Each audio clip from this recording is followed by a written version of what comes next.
So this work began in 2019 at the RHA Studio Residency Shared Award, and it manifested itself through open conversations with a group of women. Following from the RHA, I was delighted to be awarded a studio here at the Draíocht. And this was quite special because it's a big studio and it's perfect for my work.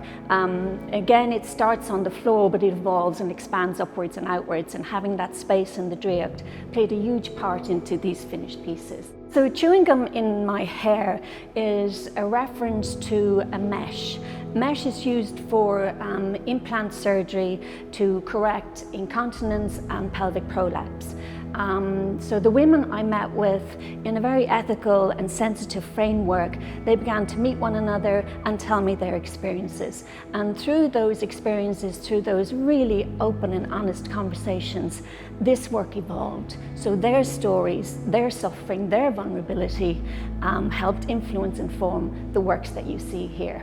So this work set about trying to look at the effect of pain and the relational, radical relationality of meaning. What did my meaning of someone else's pain, and how could I take their pain and transcribe it and put it into an exhibition space, and to see where that connect came. And often there are gaps because their pain is truthful and ours is slightly in doubt because we don't have it. We're listening to their interpretation of their own bodies.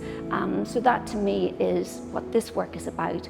It's about those women, it's about their struggle, and it's about how we can connect through contemporary art to try and open these conversations to create a broader understanding.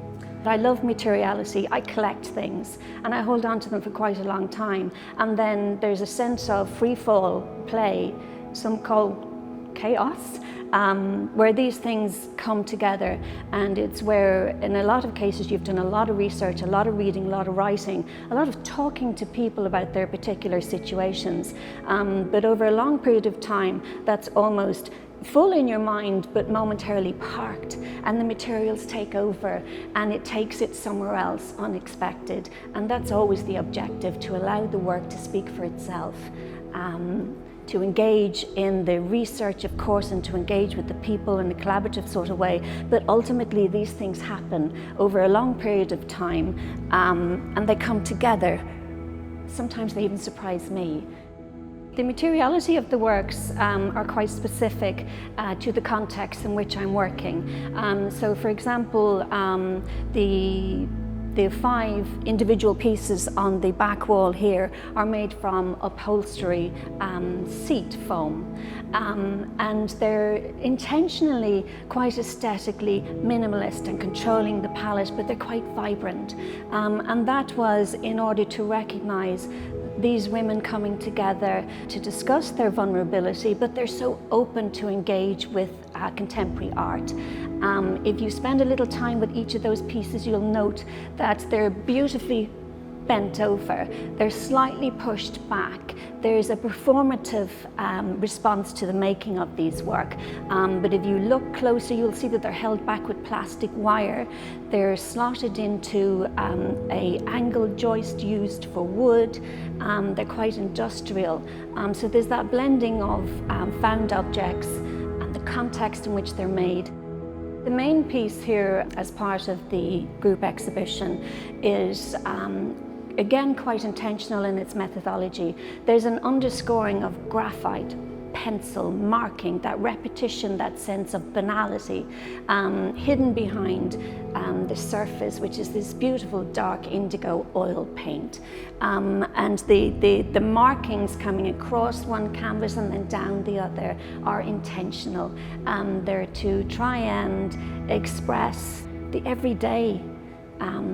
It isn't always about struggle, it's sometimes about something more, something outside of ourselves. The works begin to, if you like, sit on the edge of consciousness and slip into abstraction, and I allow them that freedom, but always pulling it slightly back to the context in which they're made. This piece is quite visually confronting.